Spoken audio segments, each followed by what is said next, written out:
هي الحكمه كامله في الدعاء.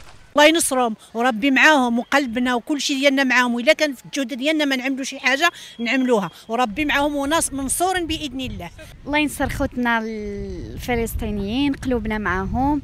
الله يكون معاهم يا ربي، الله يغلبهم على اليهود. الله ينصرهم، الله ينصرهم على الكفار. الله يبتلي بهم، الله يهلكم، الله يخسف بهم قريب، الله يجيب النصر من عندك يا رب الكريم. يا الله يا رسول الله يا جبرائيل وميكائيل، الله يعطيهم مسحقه. الله يطول لهم في العمر، جابوا العز. هذه يبقى فيها تاريخ، يعني غتقيد. هذه اللي قالوا هما على 73، هذه في 2003 في 23.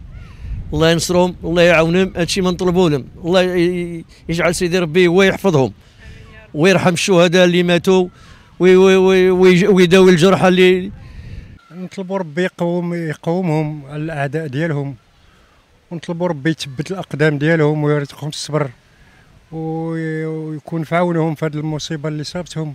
وحنا قلوبنا كلها معهم بنتي، حنا فلسطينيين، ولو احنا في المغرب حنا فلسطينيين. حبذا لو فتحوا لنا الحدود اللي كنا نمشيو نكونوا جنبهم، ما نكونوش هنا في القهاوي ولا في الجردات، ولا نكونوا شادين السلاح في جنبهم. أمنية ديالنا هذه، أمنية كل عربي يكون شاد السلاح حدا الغزاويين وحدا الفلسطينيين بصفة عامة. نطلبوا ربي يثبت الأقدام ديالهم وينصرهم، والحمد لله يكونوا مسرورين، أمواتهم في الجنة وأموات الآخرين في النار. الحمد لله. هما بنتي داخل باش يطلبوا الشهادة، ماشي باش يطلبوا الحياة. وتمناو داك الشهاده ولقاوها. العقبه لينا حنا ان شاء الله نموتوا في داك الارض السعيده هذيك، في الارض المقدسه ان شاء الله، على داك القدس. شدوا على ايادي هؤلاء الفدائيين ونثمن ما قاموا به وننصرهم ولو كنا بعيدا، وادام الله عزهم ونصرهم وجعل الصهاينه كيدهم في نحرهم.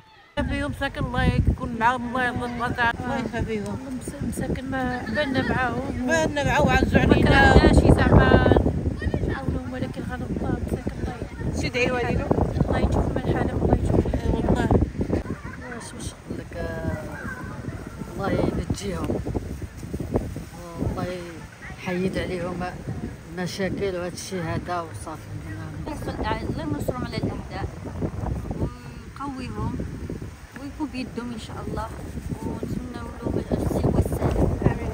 الله يفرحهم، الله يفرح فلسطين، الله يعاونهم مساكن، الله يشوف من حالهم، الله يخفف عليهم هاد المشاكل. هذا مساكن مكتاب عليهم مساكن.